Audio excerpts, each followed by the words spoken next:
Okay, a very good morning to the students of the Department of Architecture, IIT Kharagpur, and our TAs, Ms. Tanima Bhattacharya, she is a SRF and also a research scholar at the Ranbir and Chitragupta School of Infrastructure Design and Management. So it's really a warm welcome, and I take this opportunity to discuss a topic which is of immense interest, and somehow this topic has remained embedded or not been taken care of that much because of various geopolitical and historical reasons.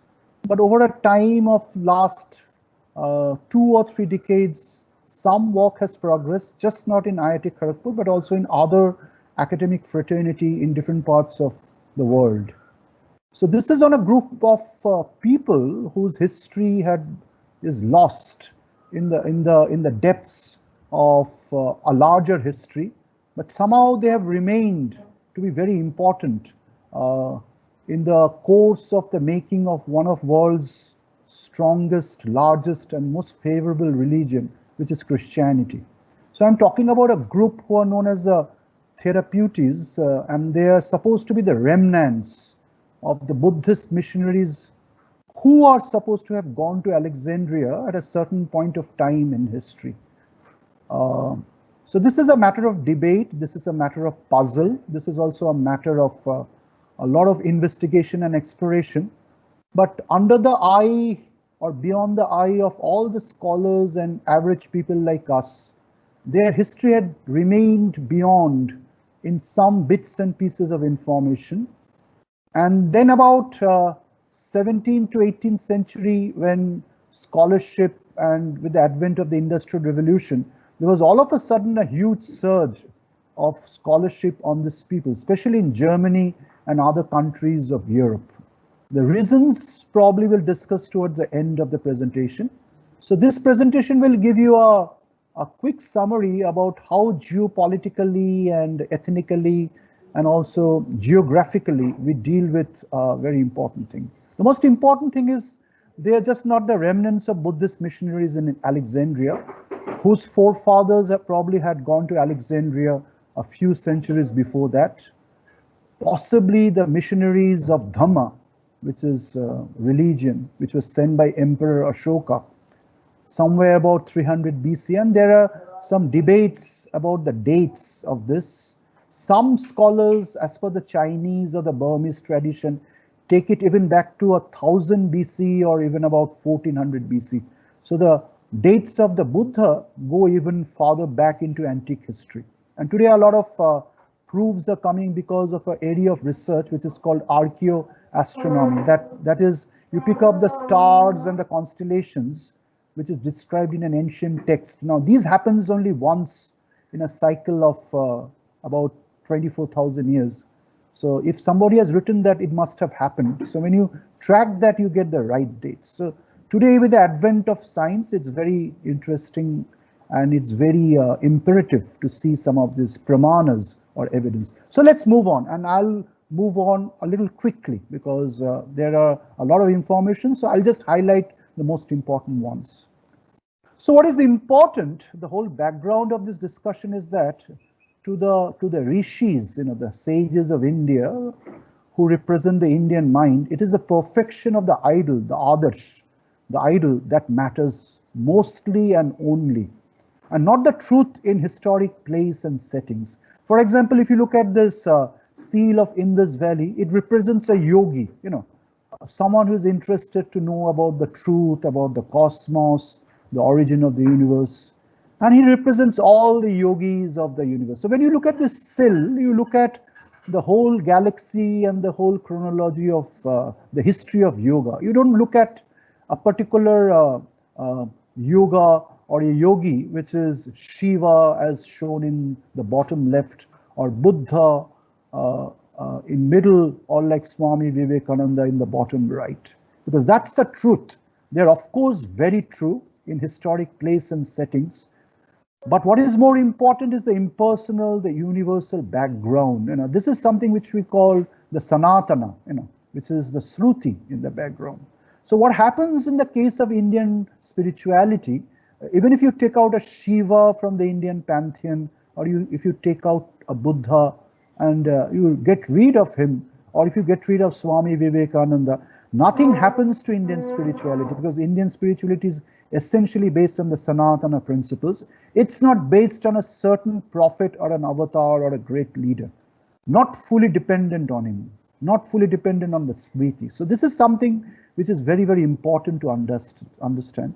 And this is something which the West has perhaps less understood always. So one very strong evidence of that is the Aryan invasion, the Aryan invasion myth, where the Aryans, who are described as the carriers of a spiritual light, a white light of the sun, was actually misinterpreted as a white-skinned body of certain races coming from Europe and entering through Central Asia into Iran and India and civilizing the country about 2,700 years back, or maybe even earlier, about 3,000 years back, or even a little earlier, about 3,500 years back.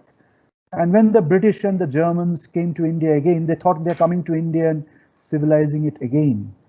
So the actual Aryanship, as described in the Vedas, which is based on the idol, the Adarsh, was brought down to a more mundane historic definition of Aryan by race, by genetics.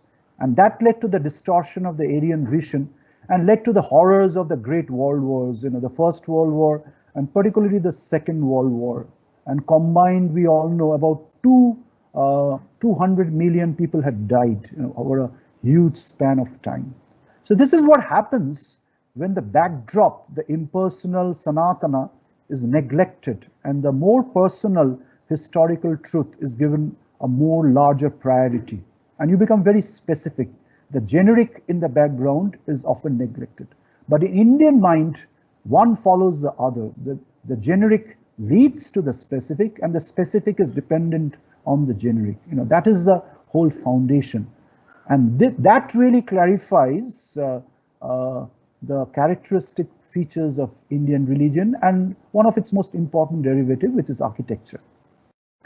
Now, this happened to India also about 250 years back, when one of the British Parliament representative, Lord Macaulay, he came to India and he went back to the British Parliament, and he was very impressed by the simplicity and the honesty which pervaded the whole country. If you read this newspaper edit on the left, and you can see that this country is such high in moral values, people of such caliber, that I do not think we would ever conquer the country unless we break the very backbone of this nation, which is a spiritual and cultural heritage. And therefore I propose that we replace our old and ancient education system, our culture, for if the Indians think that all that is foreign and English is good and greater than their own, then they'll start losing their self-esteem, their native culture, and they'll remain what we want of them as a truly dominated nation. So that led to the horrors of partition, the divide and rule, the division of Punjab and Bengal, thousands and thousands of people died. And even today, we are paying the price of the divide and rule. The entire population of the subcontinent is subject to a lot of hatred, a lot of misunderstanding, and that's why we are not able to unite as one group of population as we were from the past. So these two examples are to show you how the generic is a little more important than the specific, and how over time people has actually misused it. So this is actually the concept, which is that of the Srutis, which is the more impersonal Sanatana, which is the Gnostic. Gnosis means direct perception.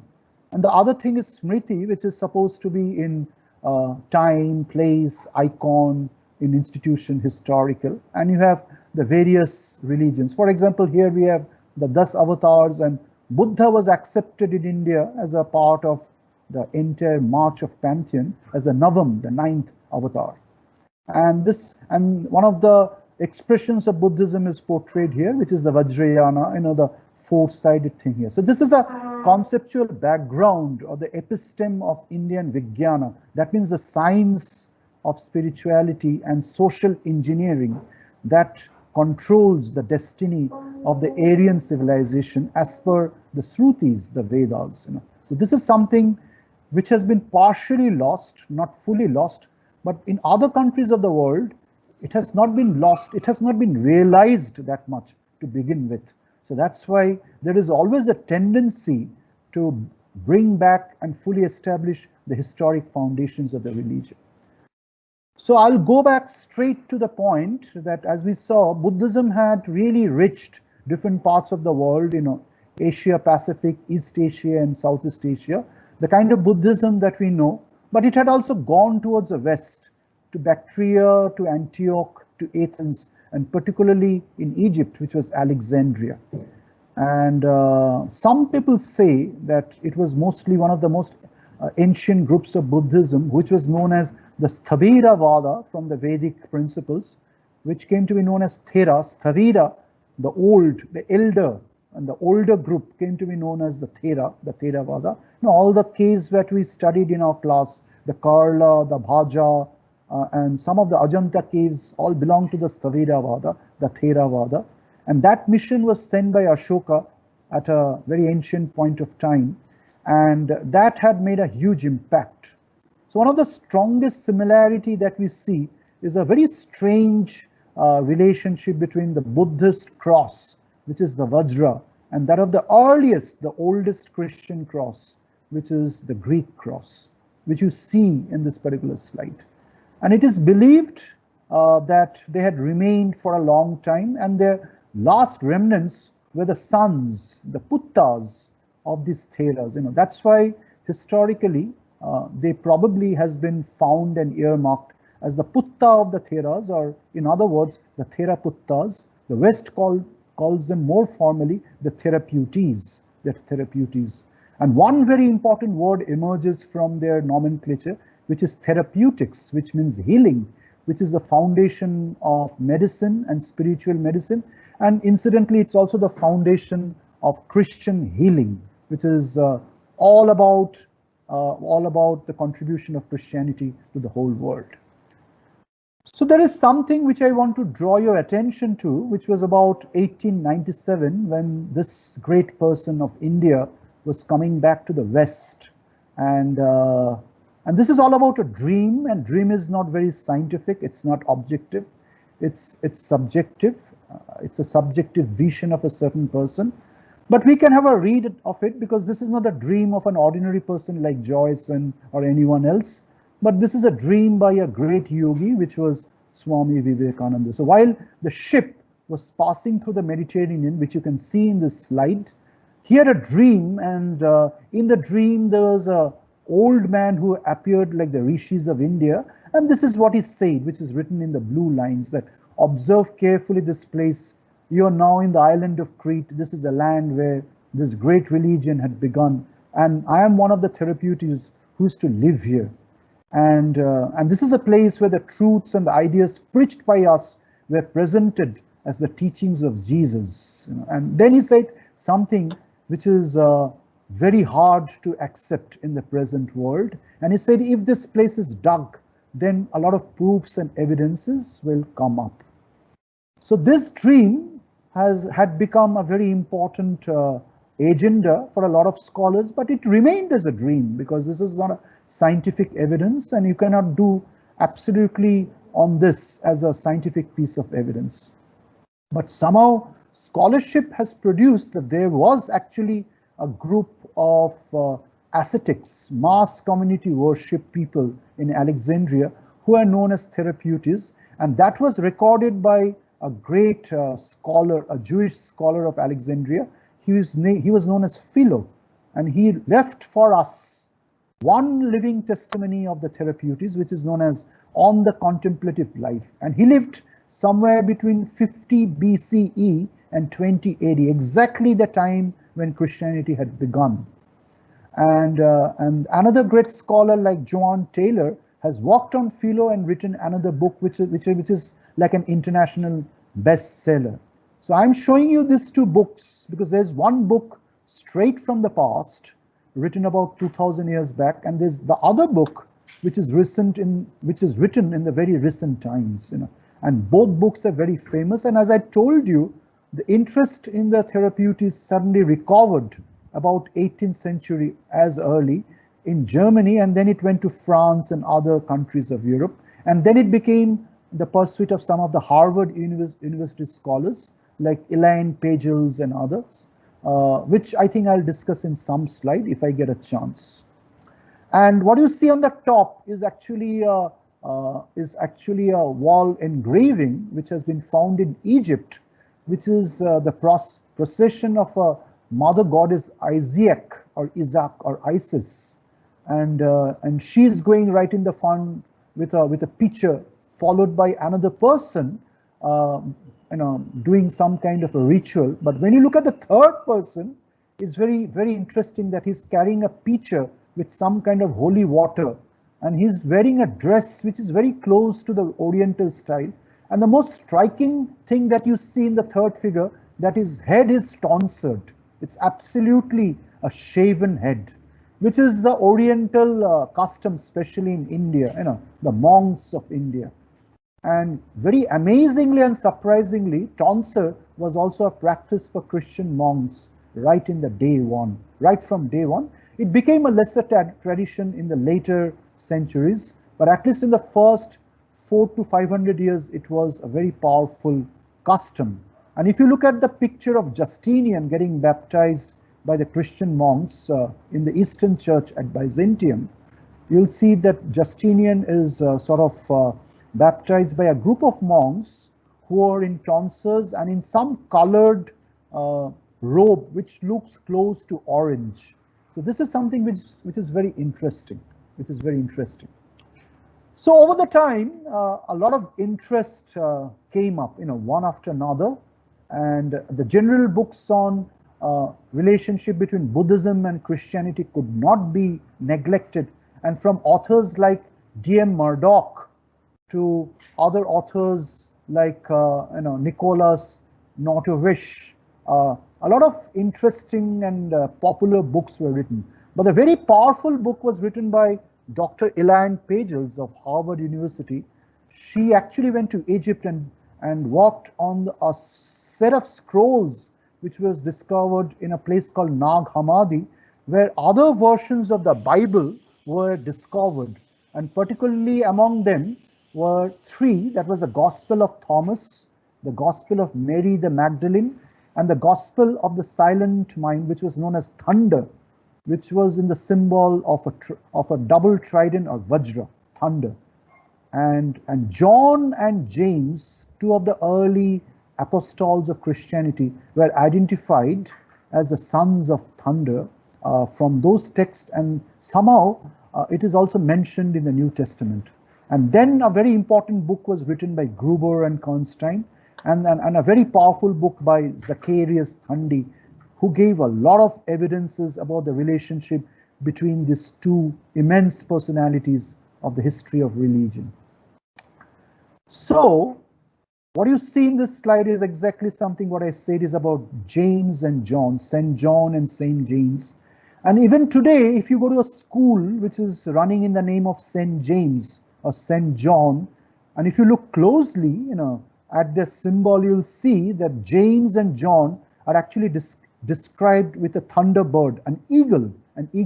So this is the symbol of St. James Board of Education, which is there in the United States right now. And if you look at Tintin, if you go right at the end of the movie, you'll also see Tintin explaining to Captain Haddock that St. John is actually characterized by the thunder eagle bird. So this is a very powerful symbol which cross-cuts the entire history of Christianity, and which is also the foundation of Buddhism. And the foundation of Buddhism is actually founded even earlier in the foundation of the Vedas of Dadichi, who donated his body, mind, and soul for the making of the thunderbolt, the Vajra. So this is an ancient tradition that comes from the Vedas to Buddhism, and perhaps from Buddhism it went to different parts of the world, maybe not, or maybe to Christianity. And that is why you find a gospel which is known as the thunder, the perfect mind, which is a part of the Nag Hammadi library. So this evidence is very powerful and very interesting. So I'll quickly go through the part one, which is like an alap of a music, the invocation, and give you some evidences from great scholarship, not from our work at IIT Kharagpur, but from great scholars, who shows that the light of Asia, written by Edwin Arnold, finally becomes the light of the whole world. And two great religions are perhaps produced from a single body of truth, one being Buddhism, the other is Christianity. So Buddha, as you all know, was a great man who was born in India, and I have talked to you previously also. He had a connection at the time of his birth, and a Vedic sage had come down from the Himalayas. His name was Asita, and this story of a wise man visiting Buddha at the time of his birth almost matches with a wise man visiting Mary at the time of Jesus. So there are a lot of similarities between Buddhist stories and Christian stories. And then Buddha departs and enters meditation. Christ also departs and enters the desert for a different search. So in the Gospel of Christianity, you see the baby Christ, and then you see Christ in his 30th year, 33rd year, and there is no description between in the years in between. That is all missing. That is all missing. Now this is a big question which even the Christian scholars have also raised again and again. And then we all know that Buddha from very quickly turned from the state of ordinaryhood to his enlightenment by extinguishing desire at the generic level, which is nirvana, and lighting up the higher light, which is anirvana. So Buddhism is just not about nirvana, is about nirvana, which is your own salvation, but it is also anirvana, to light up that universal light so that you can give it to others.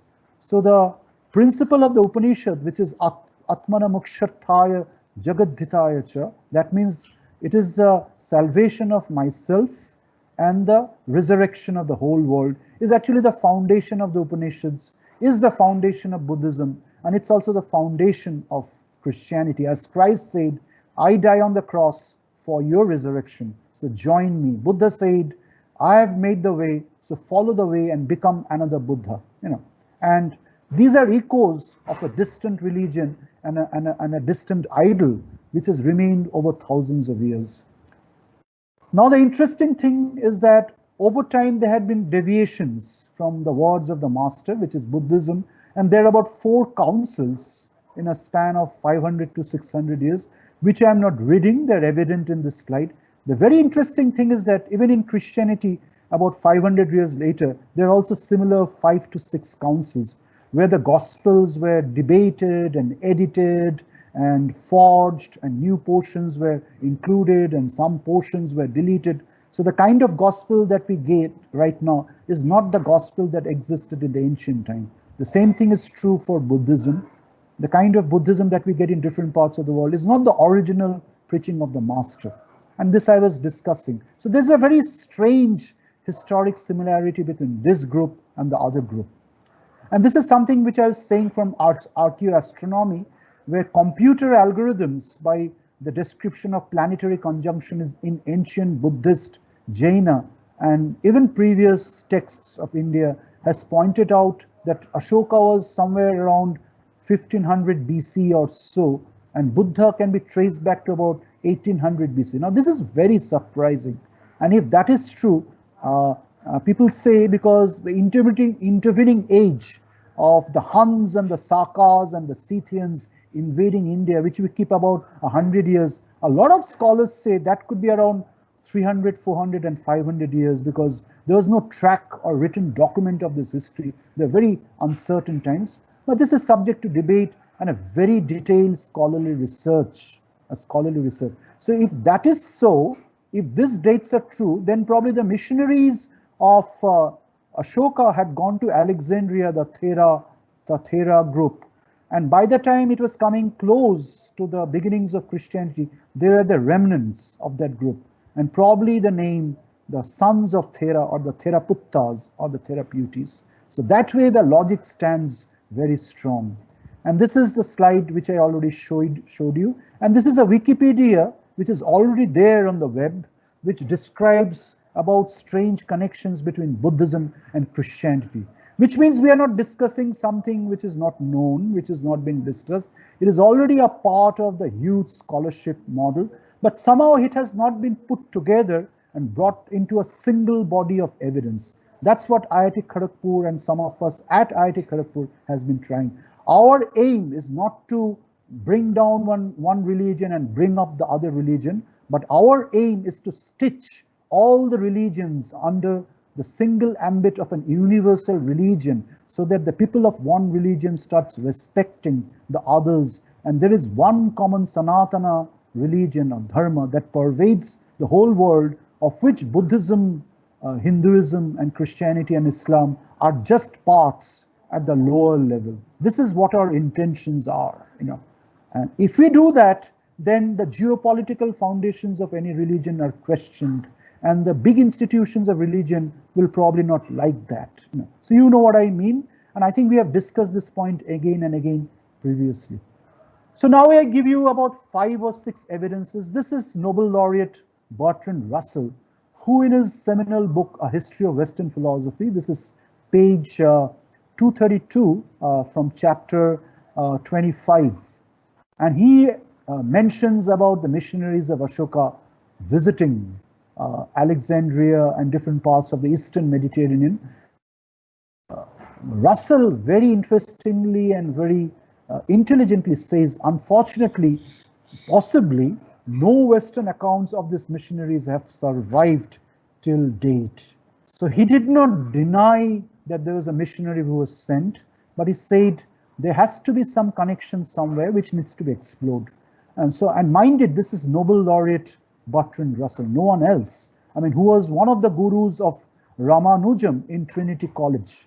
Ramanujam, if you see the movie, The Man Who Knew Infinity, you will see Russell and Ramanujam are talking to each other. So he was a very powerful man. He is a very powerful man in the history of philosophy and of science. But the real pointer actually came from one of the greatest historians of modern times, which is Will Durant and his wife Ariel Durant. And he noted that Ashoka had really sent these missionaries to Syria, Egypt, and Greece, and they may have helped to prepare the ground for Christian teaching. And he mentions that in his first book, which is Our Oriental Heritage.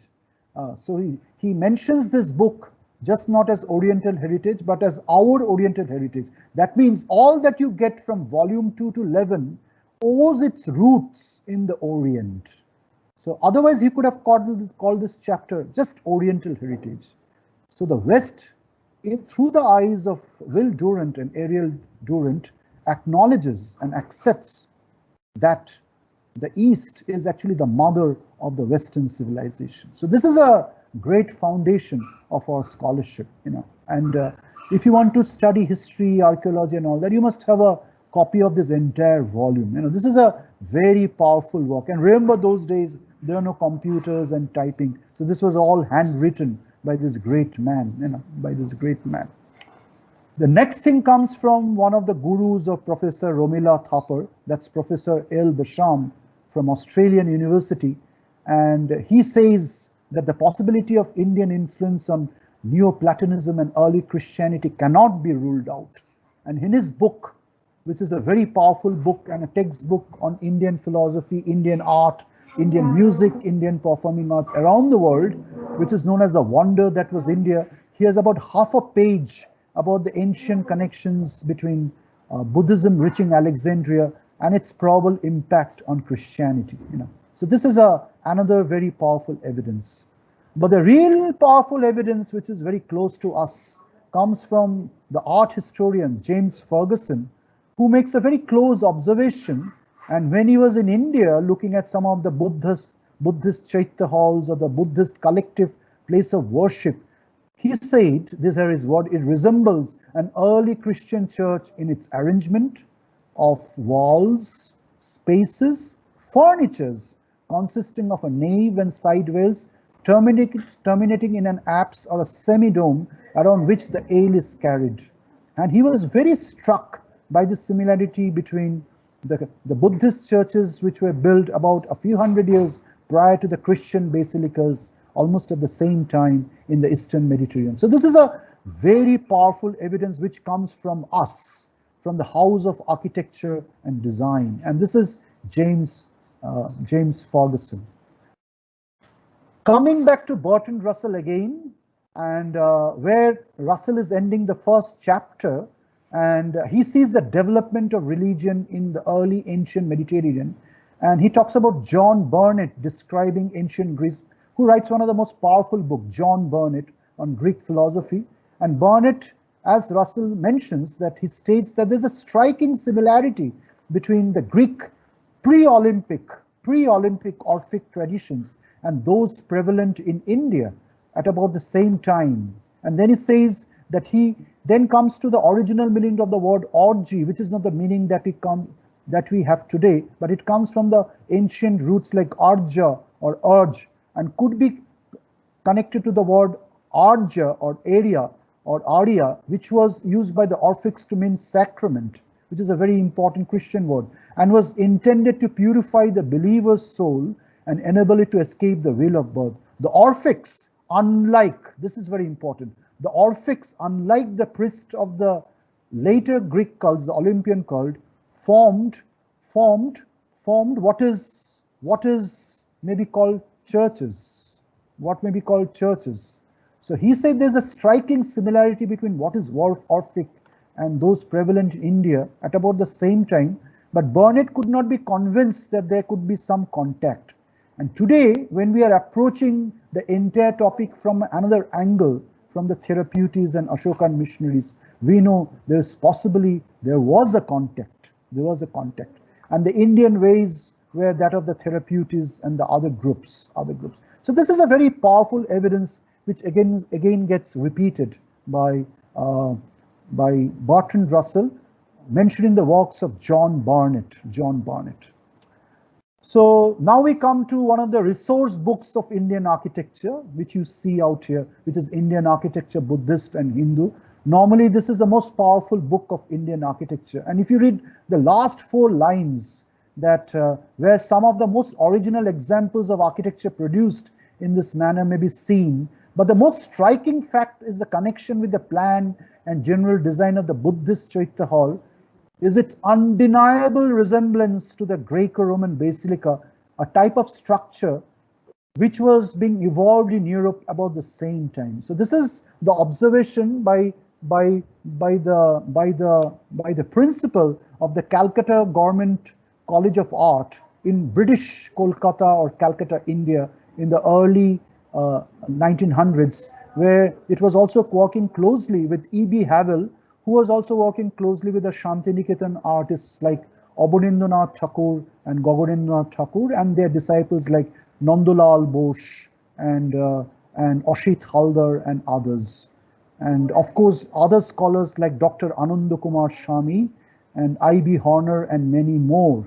So this is a huge school of art, design and architecture to which the Calcutta School and the Shantiniketan School paid a very important contribution, of which Percy Brown was the Calcutta British counterpart, Calcutta. And then Brown had a lot of arguments and convergences with E.B. Havel, who was more in sync and convinced that the Indian missionaries of Dhamma must have had reached Alexandria at an ancient point of time.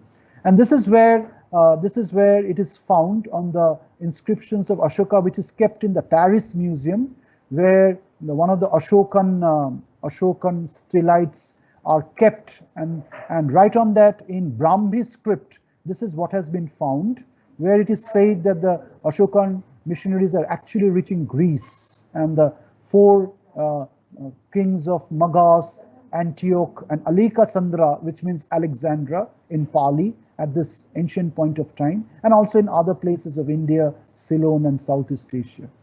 So this is something which is very interesting, and of late, Tanima knows that I had just penned a book in Bengali on this, which is in the form of a fiction. I'll discuss this right in then. So let's move a little faster. Then we come to the part 2, which is the first icons. And this is a little complex, where we had done some research.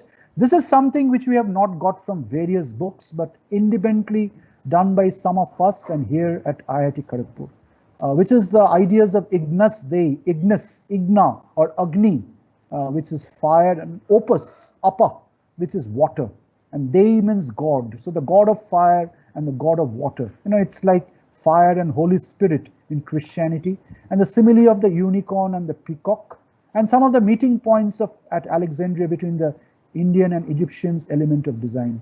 So this is a diagram which I, in conjunction with others, I had developed based on the works of Sri Aurobindo on the secret of the Vedas, which is the 12 Adityas, the Dadash Aditya, and the turning of the season, the Samvatsara, from Vaishak to Chaitra, the 12 months of India, and the whole idea of Vasanti, which is spring, and Haimanti, which is autumn, which are the two Durga Pujas that are valid in India, one done by Ravana and the other done by Rama.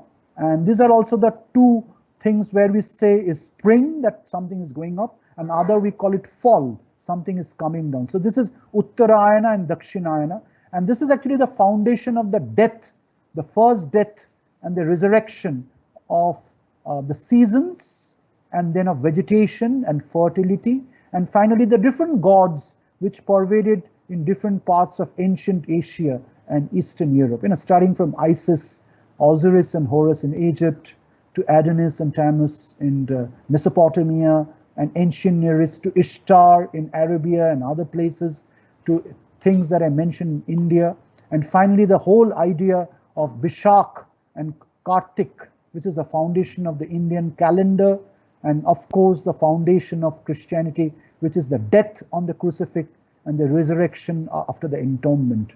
And this chakra, which is also called Sarka, is actually the foundation of the word Sarka, which in German is known as the Karka or the Kirk, to the Latin Circa, which is actually the etymological root of the ancient Christian word, which is church.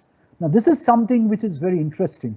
So half of the church is about the apse, which is opus, So this is a symbol of circle, which I have mentioned to you previously. This is a symbol of water, which is a symbol of water, the Dravidian style, which we discussed before. Now on the other hand, we have the fire, and this is Agni or the Agnus Dei, the shepherd and the lamb, and this is Erish, what we call in Indian astrological zodiac Mesh Rashi, the first sign of the equinoctial circle, which is Aries, the lamb. And incidentally, this is actually the symbol of Jesus Christ in Christianity, and where the small lamb is all of us, and Christ is either the big lamb or the shepherd. So there are a lot of dialogues in the New Testament which says that I am the shepherd, you are my lamb. So this is a kind of idea which pervades in the Rig Veda, which pervades in Indian Vedanga, which pervades in Egypt, which is Amun-Re, the ram or the lamb of God, which is Horus. And this becomes a very important icon in Christian architecture, especially colored glass in Gothic churches, where Christ is shown in the form of a lamb, carrying the cross, which is Agnus Dei. So this is the other side. This is Aryan, which is the fire. So the previous slide was water, Opus Dei, and the next slide is Agnus Dei, which is fire. So if you combine the two slides, you get the total story of Christianity, which is Holy Spirit and fire, which is the foundation of Christianity. Now, the two other symbols of Christianity which are normally neglected, and this is something that we found out, one is the peacock, which is as old as the Indus Valley civilization potteries, about 3000 BC, which is about 5000 years old, and the unicorn. And over time, our research has shown that the unicorn finally became the symbol of the Virgin Mary, the black unicorn, to which Christ is the white unicorn, and the peacock becomes the symbol of the resurrection of Christ. Now this is very strange.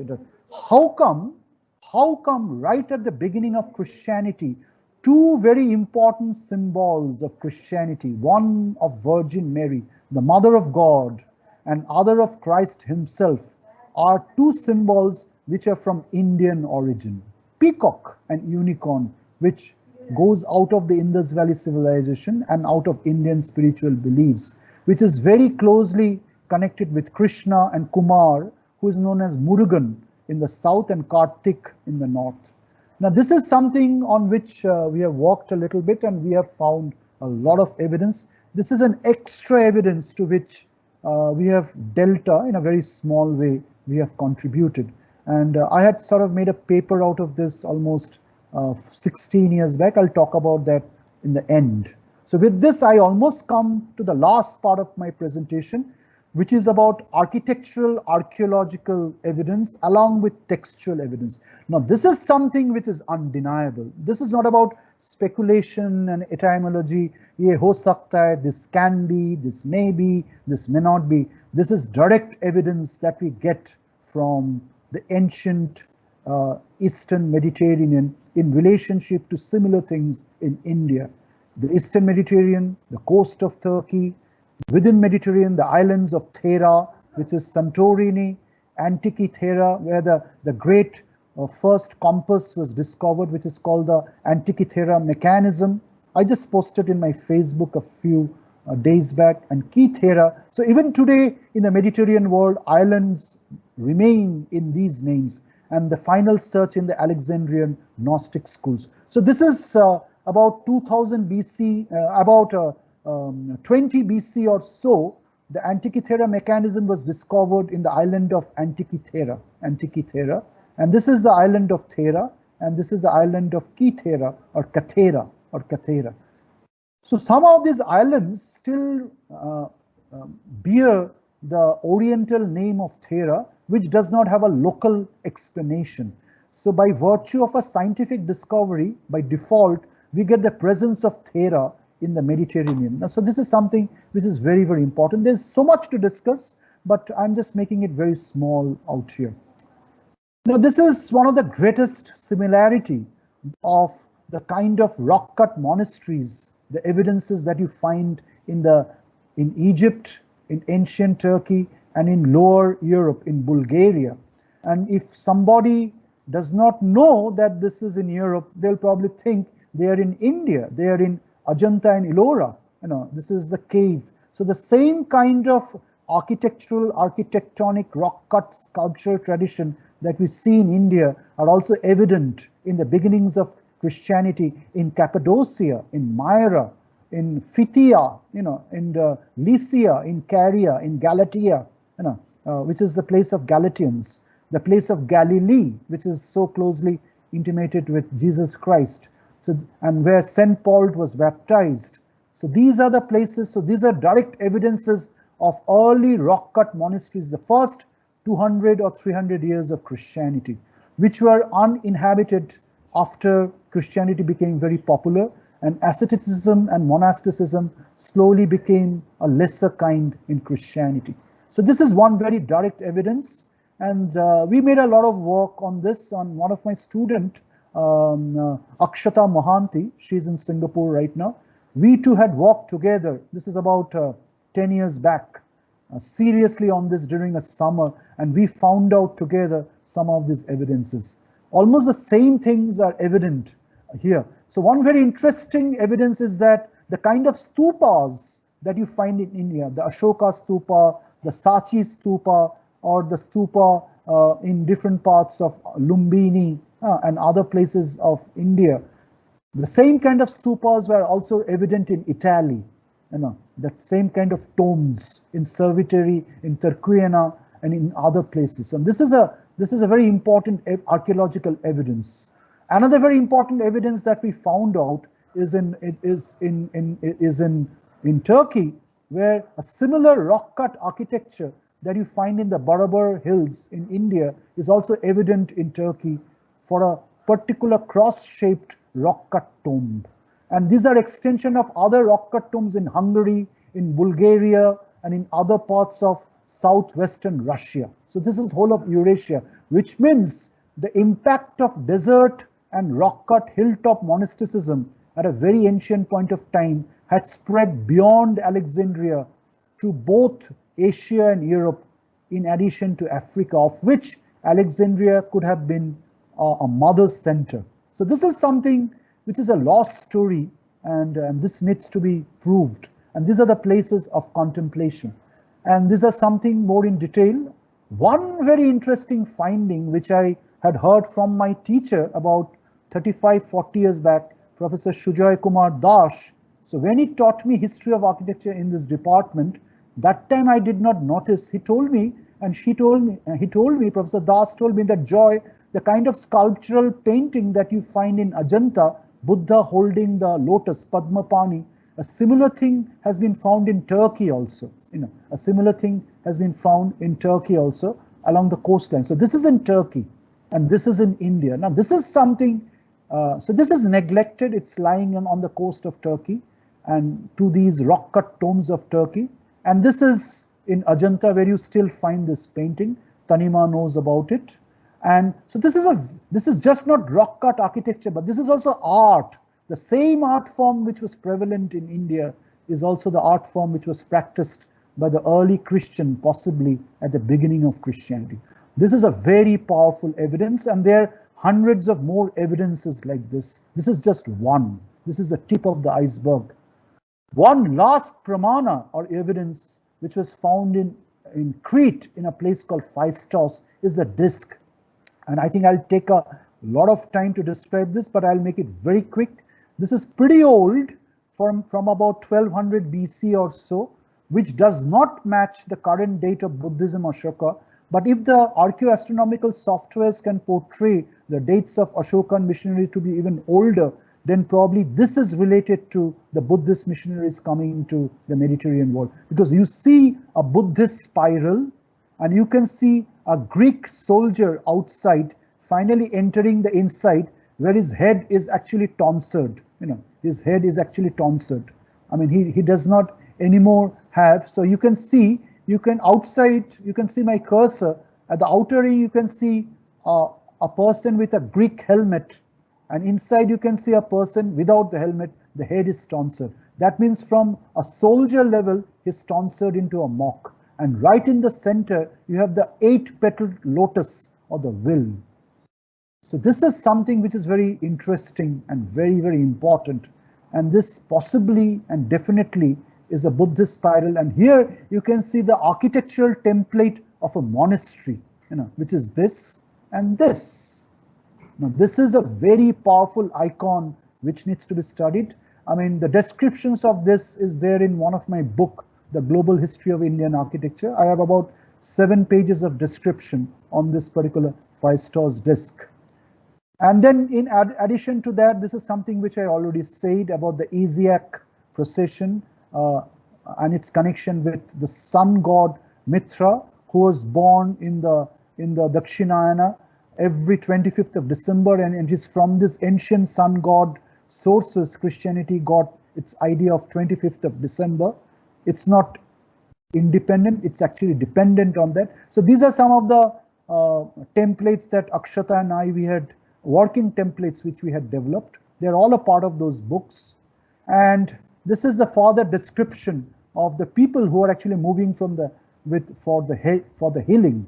So the evidence is that till about 7th or 8th century AD, the healing process of Christianity was known as Vita Therapeutica, which was a portion of the Gospel of Luke, which is known as Physicians, Heal Yourself. It's an allegorical Gnostic document. And this is actually a part of the 3 important words, which is therapy, therapeutics, and catharsis, which is catharsis. So this is actually a very important thing, which is almost undeniable, which is the whole heart of Christianity, and it is actually derived from the ancient group of people who had reached Alexandria at that point of time. So who were they and where were they mentioned? So this is the book of Philo on the contemplative life. And about 3rd century AD, Father Eusebius of Caesarea had earmarked Philo's Therapeutae as the first Christian monks, looking at their ideas about renunciation, chastity, and solitary lapse, and the mass worship, which is cenobitic idols of Christian monks. And this was endorsed by the 4th century Christian scholar Epiphanius. And then in the 5th century, the Christian scholar Pseudo-Dionysius also attested it again. But then after that, from 6th century, it came under the attention of the church, and the church was not very comfortable with this, and they said it's a mistake and they're somehow some kind of ancient group, and they are not to be regarded. And slowly some attempts were made to include them as secondary or minor groups of Christians, and it went on as a lesser group, and it sank into the Dark Ages from about 7th century onwards till about 18th century, as I told you. And it was again in 18th century the scholarships on the Therapeutae again revived. But a major scholarship finally had gone through, and then we found out that the Buddhist elders, who are known as the Theras, are actually elders. And in the Bible, in addition to the apostles like John and Paul, there is also a tradition of the elders which cannot be explained. Who are they? And there are also words like Catherine and Lutheran and catharsis and therapeutica, and a group called the Cathars or the Cathari, who were killed later in Iberia and in France, which is known as Spanish Inquisition. So that means the Knight Templars and the Cathars were killed. And this is shown in a movie which became very popular, the Da Vinci Code. I think some of you in this class must have had seen this movie. Some examples only is that a lot of Buddhist and Christian words possibly come from the same root, like the Saramana of Buddhists, the Sramana, is very close to the Christian word sermon. The word Bodha or Bodha is very important or close to the Christian word Bodha, which is beatitude. The word Dhamma Nikaya, which is a very powerful Buddhist word, is actually Domus Nikan, and it is Dominican in Christian literature. At the beginning of Judaic Christian literature, we get a description of Jesus in the form of Yeshua, which is Jesus.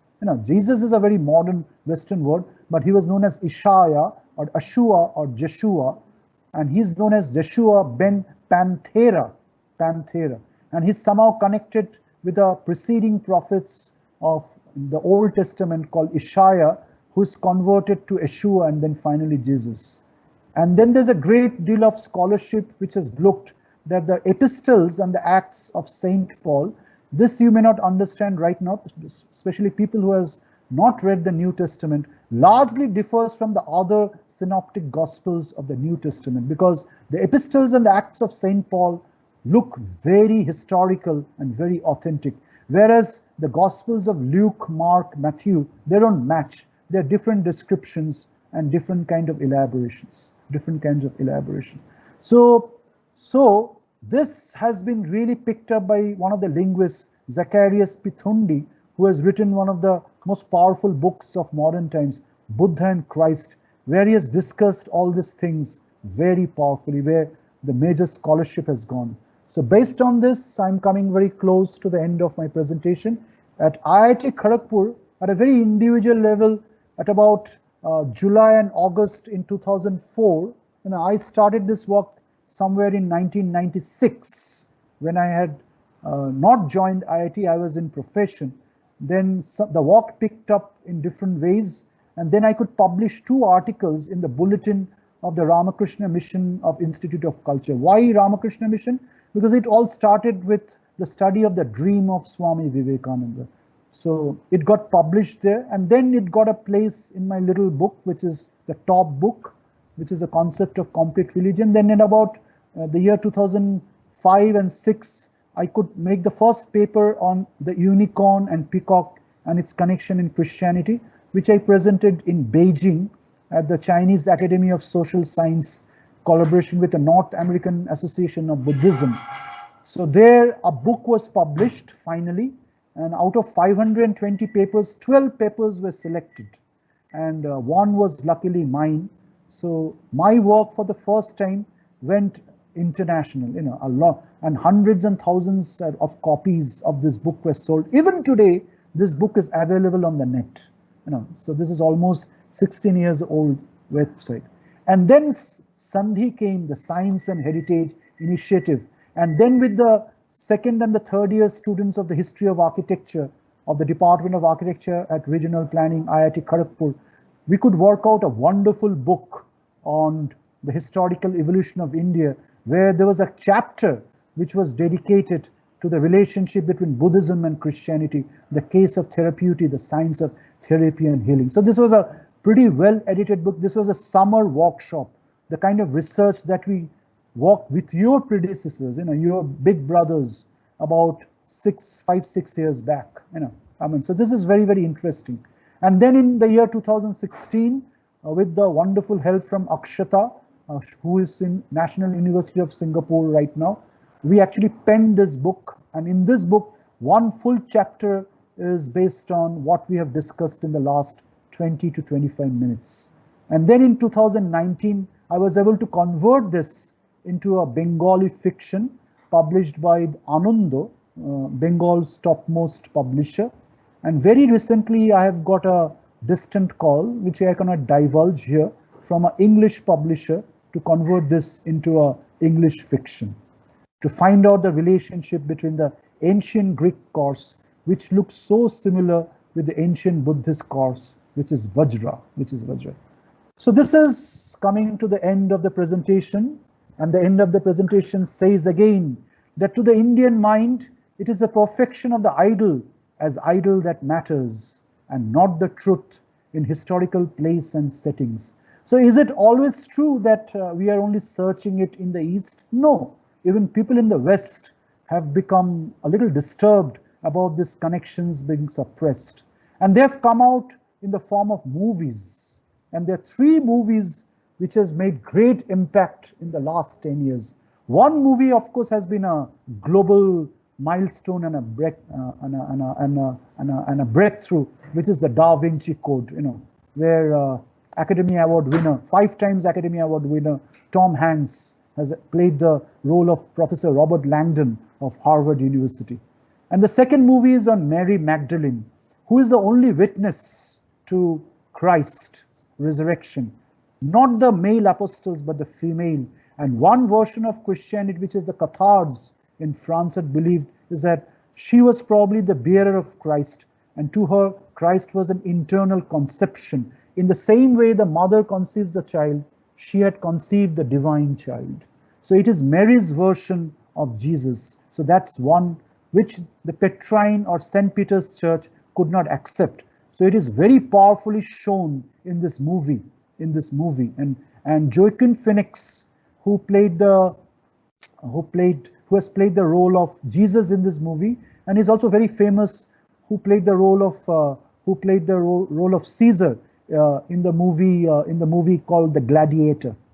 So and Rooney played the role of Mary Magdalene. So world famous actors have actually played a role in this movie.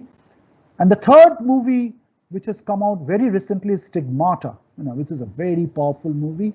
A little tough to see because it has a lot of blood, which finally proves that all this crucifixion and all this story of blood and everything is actually allegorical. It's Gnostic. It's at the level of idol. It's not historical. And that is why, if you look at Good Friday, you'll see the Eastern Church, which is the origin of Christianity, enjoys Good Friday. Whereas in the Western Church, it is a day of mourning. How come and why 2 different organizations in Christianity celebrate the most important celebration of Christianity in 2 different ways? And so different, at the absolutely 2 different moods. Why? And that can be explained by further research. But there is a very powerful area which we have discovered is a reflection of Saint John, who prepares the way and mirrors Christ. And some people say it was John who reflected Christ. Like Buddha will reflect Shiva, and Shiva will reflect Brahman, and you will reflect your Guru. In the same way, John reflected. So John the Baptist prepares the way and baptizes with water, and the Christ in John baptizes with the Holy Spirit. So in these movements, we are seeing Christ mostly as an adarsh, which is an idol, and not as a foundation, in historicity, in place and setting. And this was probably the intent of some people after Christianity was Romanized by the Holy Roman Empire, and under the political pressure, the historical portion of Jesus Christ was overemphasized, and the idle, impersonal, Sruti, the Sanatana portion of Jesus Christ took a back seat. And that is how possibly the great departure happened, and we lost the impact of this ancient group, the Therapeutes. But perhaps the time has come that we will recover the ancient truth. And as you can see from this small presentation, a lot of evidences from various angles, semantic, textual, epigraphical, archaeological, iconographical, they are all together. And it is a very powerful body of evidence, which is almost becoming undeniable. And there's only a little bit of research which is left. So I found all of you to be a wonderful batch. I have never ever shared this thought of mine with, or this work of ours, except that batch during Sandhi, with any other batch. So I talked to Tanima and I decided that I'll share this with this batch, because I have a great hope of almost all of you in this batch, that some of you, at least in this batch, will take this research forward to stitch and unify the basics of Christianity with the basics of Buddhism, with the basics of Hinduism, and with the basics of the Sanatana Dharma, so that all religions live in harmony and there is one universal religion that becomes a religion of 23rd, 24th and other centuries to come. And all these fights and all these divisions and all this misunderstanding come to an end. That is the only objective of this research. The objective of this research is not to undermine one religion at the cost of others. The aim of this study and this research is to unify all religions and bring it to that universal Catholic level, to bring all religions at that universal Catholic level. Thank you so much. Thank you for your patient hearing. We all expect that someday more research shall unfold, because nobody can hide the truth. The truth comes out with its own power. We think we are doing the research, but actually the truth comes out with its own power. Thank you so much. Thank you for your patient hearing, and I'll close here. Thank you.